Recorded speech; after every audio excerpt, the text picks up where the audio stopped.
Hello students, I hope you all are well. Don't forget to like, share, comment and subscribe the channel. The condition that the equation ax plus by plus c equals to 0 represent a linear equation in two variables. Linear equation होनी चाहिए और two variables होना चाहिए. तो ऐसा तभी हो सकता है जब a भी ज़ीरो ना हो और b भी ज़ीरो ना हो. तो D is the correct answer. How many linear equation in x and y can be satisfied by x equals to 1 and y equals to 2? Definitely infinitely many. आप x1 और y2 के साथ बहुत सारी linear equation बना सकते हो. Third question, x is equals to 2, y equals to 3 is a solution of the equation 5x plus 2y equals to 16. The given statement is, अगर आप x में वैल्यू पुट करते हैं 2 और y में वैल्यू पुट करते हैं 3, आप बॉड मास के अकॉर्डिंग सॉल्व करेंगे तो ये बनेगा 10 प्लस 6 इज इक्वल्स टू 16. तो ये जो इक्वेशन हमारे सामने है ये बिल्कुल ठीक इक्वेशन है. तो आप इसके लिए आंसर टिक करेंगे A, true. Fourth question, if the point 5, 2 lies on the graph of linear equation kx plus 5y equals to 10k, then k equals to what? बहुत सिंपल है. आपको कोऑर्डिनेट्स गिवन है 5 और 2, तो सिर्फ x के place पर पुट करना है आपने 5 और y के प्लेस पर पुट करना है आपने 2. तो हम वैल्यूज़ पुट करते हैं 5 इंटू के प्लस 5 इंटू 2 इक्वल्स टू होना चाहिए वो 10k. हमें पता है 2 जो है वो 10 हो जाएगा, तो 5k plus 10 equals to 10k. 10k जो है वो 5k के साथ सब्ट्रैक्ट हो सकता है, तो 10 इज इक्वल्स टू 10k में से 5k को माइनस कर देते हैं ट्रांसपोज करके, तो ये आ जाएगा 5k. अब k को यहीं पे छोड़ो और 5 को ट्रांसपोज करके डिवाइड कर दो, तो बनेगा 10/5. तो k की वैल्यू आ जाएगी 2. तो हमारा B करेक्ट आंसर होगा 2. अब आते हैं फिफ्थ क्वेश्चन पे. If 5k is a solution of the equation 2x plus y minus 7 equals to 0, then the value of k. फिर कुछ नहीं करना, सिर्फ x की वैल्यू पुट करनी है 5 और y की वैल्यू पुट करनी है k. हम सब स्टूडेंट जानते हैं कि कोऑर्डिनेट्स हमेशा x, y लिखे जाते हैं. पहले x के कोऑर्डिनेट होता है और उसके बाद y का. तो बस इन कोऑर्डिनेट्स की वैल्यूज़ को x की और y की वैल्यू को इक्वेशन में पुट कर दो and get the answer. Value put करने पे बनेगा 2 into 5 plus k minus 7 equals to 0.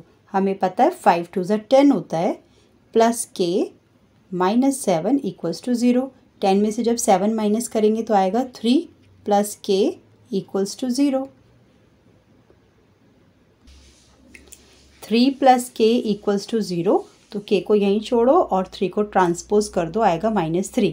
तो C -3 is the correct answer of question number 5. Question number 6, if √2x equals to √3y plus √5 is written in standard form ax plus by plus c equals to 0, then the value of a, b, c are. सिर्फ values को ना compare करो. यहाँ लिखा है ax और यहाँ लिखा है √2x. तो x की जगह तो x ही है, लेकिन a के इंस्टेड में लिखा हुआ है √2. तो यानी कि a हमारा होगा √2 100%. नेक्स्ट बढ़ते हैं. हमारे पास लिखा हुआ है by.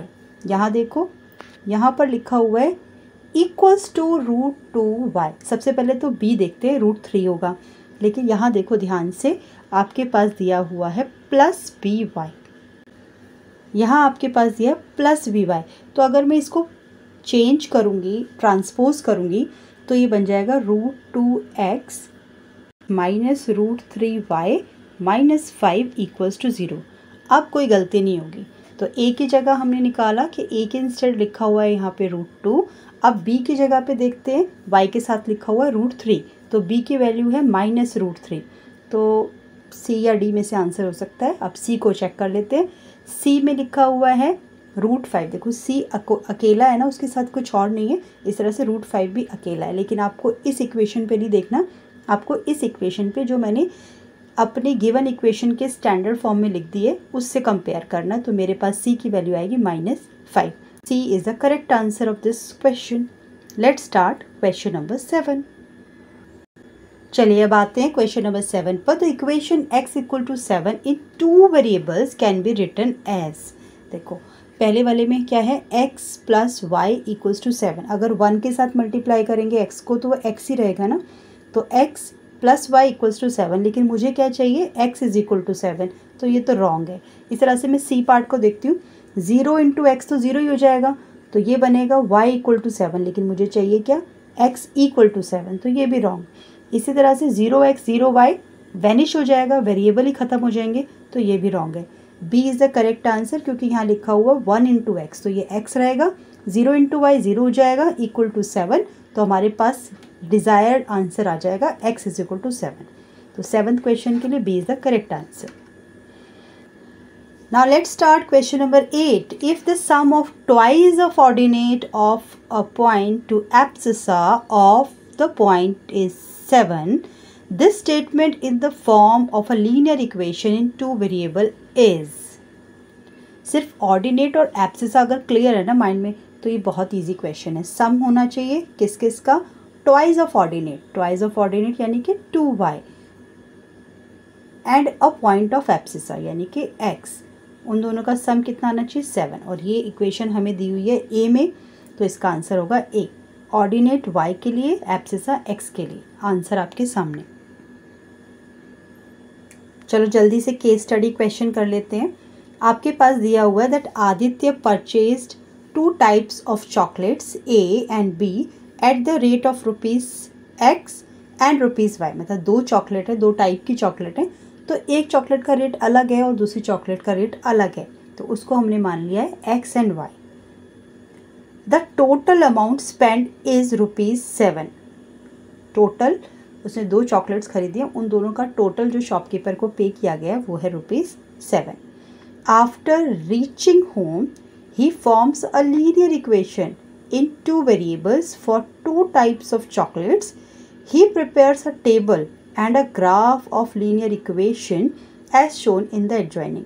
ये देखो उसने इस तरह से ग्राफ बनाया कि अगर वो इस ग्राफ को देखते हुए अब क्वेश्चंस के आंसर देते हैं। पहला क्वेश्चन बहुत ही इजी लग रहा है मुझे। चलो पहले क्वेश्चन से स्टार्ट करते हैं। How to represent the above situation in linear equation in 2 variable. देखो यहाँ पर ना एक चीज़ आपको दी गई थी कि टोटल अमाउंट स्पेंड इज़ ₹7, यानी कि x चॉकलेट और y चॉकलेट के जितने भी पैसे खर्च हुए उन दोनों को ऐड करें तो क्या आता है, 7। तो ये आपकी इक्वेशन बनी हुई है, हमें क्वेश्चन में गिवन है, तो 3rd is the correct answer of A part. Now we come to the B part. कह रहा है कि if the cost of chocolate A is 5 find the cost of chocolate B। बिल्कुल सही है, हमने अभी जो इक्वेशन बनाई है उसमें चॉकलेट A की कॉस्ट को फिल कर देते हैं और 5 को ट्रांसपोज कर दो, तो ये बनेगा 7 - 5 = 2। सिंपल ना, बस इसका आंसर टिक कर देंगे। 4th is the correct answer. अब नेक्स्ट क्वेश्चन पर आते हैं। Which of the following point lies on the line x + y = 7। इनमें से कौन सा पॉइंट जो है इस लाइन पे लाई करता है, तो चेक कर लेते हैं। चलो 3 4, x पर 3 और y पर 4 क्या लाई कर रहा है,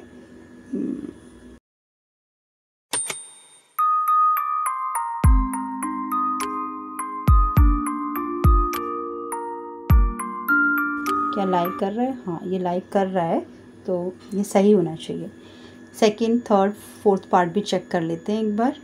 उसने बोला है 5 और 4, देखो x पर तो उसे चाहिए 5 और y पर चाहिए 4, तो 4 तो बहुत ऊपर रह गया, तो ये तो 100% रॉन्ग है।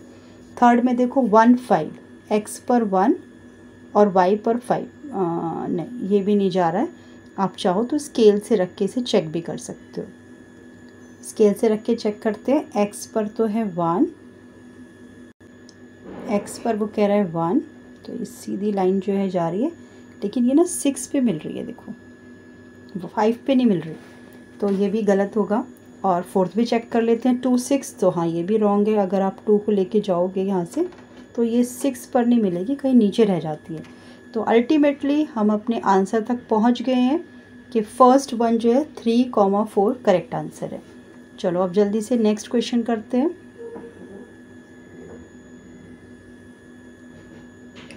The point where the line x plus y equals to 7 intersect the y axis।